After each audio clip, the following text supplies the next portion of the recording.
Randy, you're blocking the TV. Randy, you're blocking me. This reminds me of an eclipse. What's an eclipse?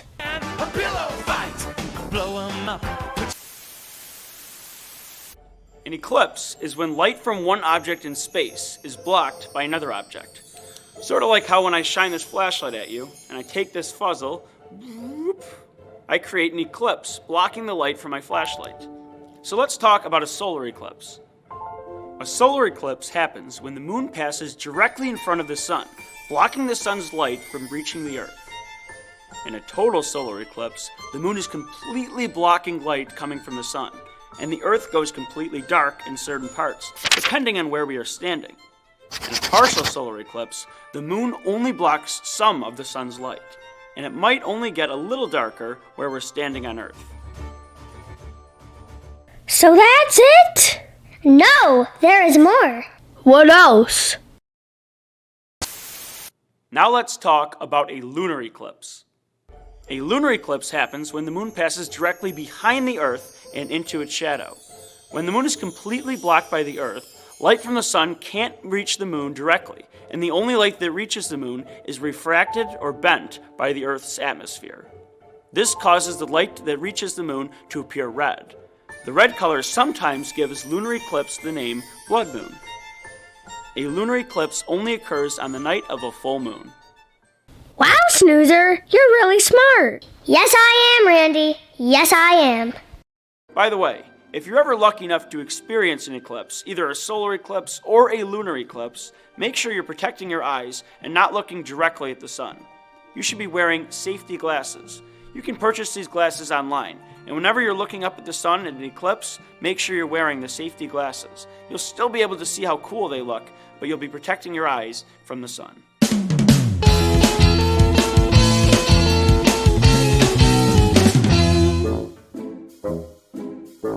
A tootie-ta, a tootie-ta, a tootie-ta-ta. A tootie-ta, a tootie-ta, a tootie-ta-ta. Thumbs up, Thumbs up. a tootie-ta, a tootie-ta, a tootie-ta-ta. A tootie-ta, a tootie-ta, a tootie-ta-ta. Thumbs up, Thumbs up. elbows back. Elbows back. A tootie-ta, a tootie-ta, a tootie-ta-ta. A tootie-ta, a tootie-ta, a tootie-ta-ta. Thumbs up, Thumbs up. elbows back, Elbows back. knees together. Knees together. A tootie-ta, a tootie-ta, a tootie-ta-ta. A tootie-ta, a tootie-ta, a tootie-ta-ta. Thumbs up, Thumbs up. elbows back, Elbows back. knees together. Knees together. Feet back. Feet back. A tootie-ta, a tootie-ta, a tootie-ta-ta. A tootie-ta, a tootie-ta, a tootie-ta-ta.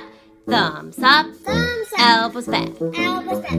knees together. Knees together. Seat back, Seat back. tongue out. Tongue out. A tootie-ta, a tootie-ta, a tootie-ta-ta. A tootie-ta, a tootie-ta, a tootie-ta-ta. Thumbs up, Thumbs up.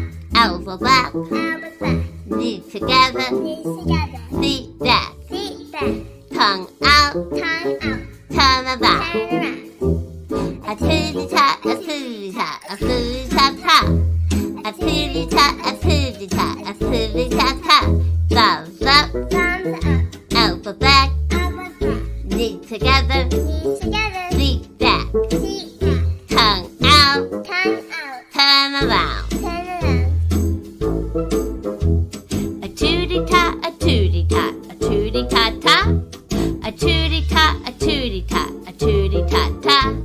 A tootie-ta-ta. And now, the question of the week.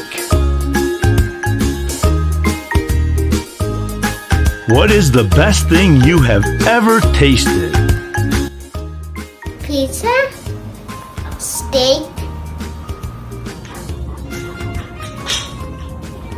That's a hard question. Candy corn. Candy corn? Okay. Noodles with butter and cheese on. My favorite treat is a bomb pop. Tea.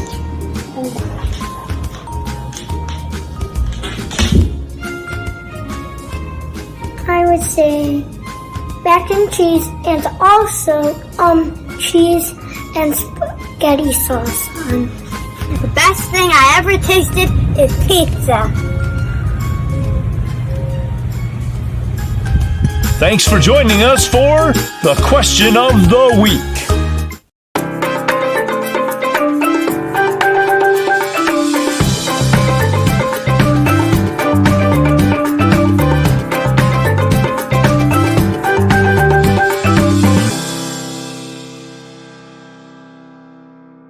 Welcome back to Art Project, and today's going to be a lot of fun. I thought in honor of Aviation Day, we would celebrate airplanes and make our own paper airplanes, which would be really awesome. But the only thing is, I hadn't made a paper airplane in a long time. I used to make them a lot when I was younger, but I haven't made one in a while, so I had to check out a couple books at the library. This is about origami, and then there's another one here all about origami paper airplanes. And right here we're learning about dart planes, and a dart paper airplane would be something like these three I've got right here, like these fast ones, whoosh. But if you're a little bit younger and you're not ready to be a pilot flying your own paper airplanes around the house, it's okay, you can be a co-pilot. If you have a brother or sister, or you have your mom and dad helping you, you can start adding artwork, color some pictures on here, you can add your own art effects, your amazing ideas, whatever you want to put on it, you can be the co-pilot and working with a friend or your parents or your brother or sister, and you'll have your own plane you guys can work on together. And when you get older, you can be your own pilot, flying your own plane. So we're going to be learning how to do that right now.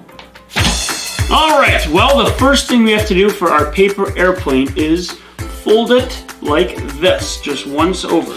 Now, what we're going to talk about is being very aerodynamic. That means whatever we do to one side, we're going to be doing to the other. So we're going to start by doing one thing to one side, and then we're going to do it to the other side.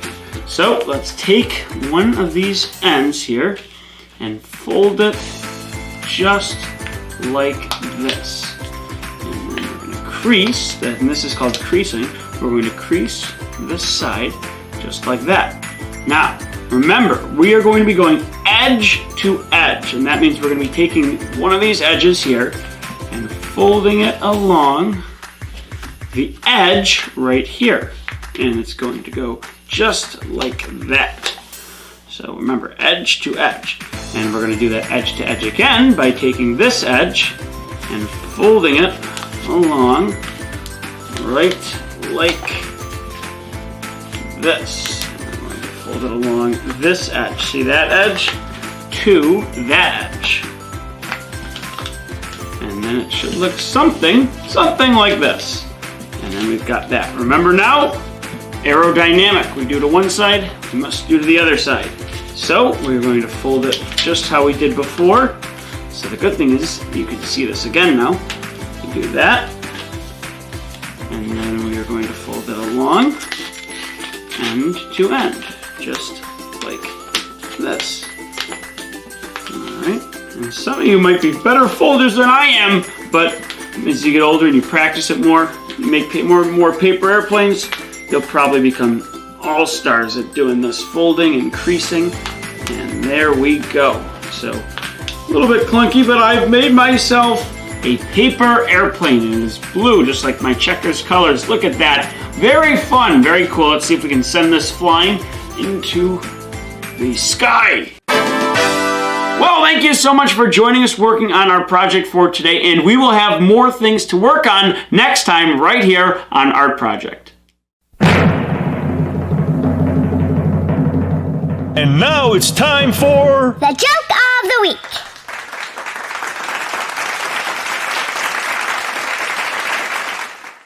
What did the hen say to the librarian?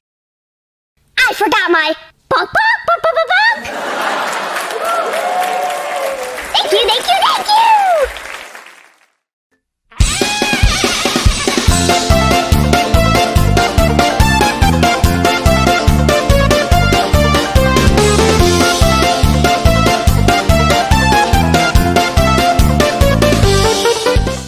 Well, I have a story to read you, and it has kind of like a monster in it, but it's not, there's not the word monster in the title. It's called There's Something in My Attic. It's written and illustrated by Mercer Mayer.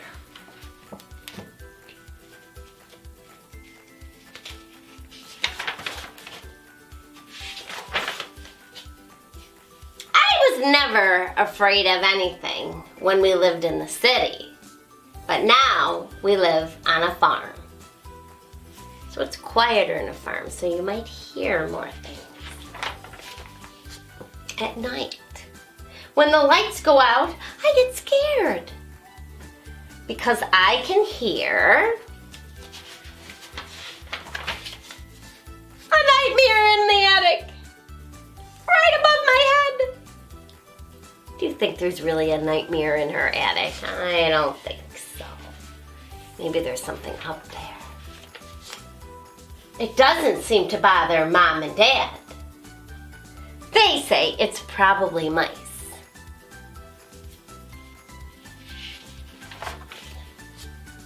But it sounds too big to be mice. I decided to lasso that nightmare and bring it down to show them. I'd just be brave and sneak quietly into the attic with my lasso ready. That is like a little rope. It wasn't there, but I noticed a bunch of toys I thought were lost, lying in a pile behind some boxes. Something weird was going on for sure. Then I heard it creeping up the stairs. There it was, standing in front of me with my brand new teddy bear it had just stolen from my room. It looks like it likes toys.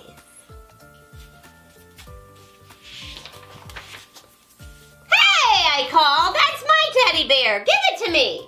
But the nightmare tried to sneak back down the stairs.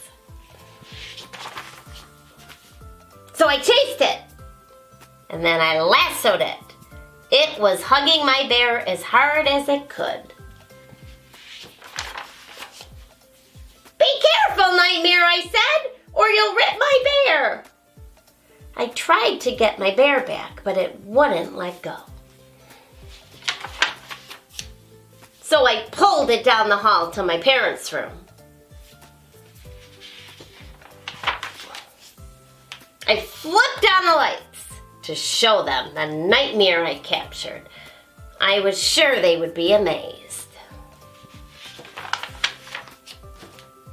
But nightmares are very tricky, and sometimes they just slip away.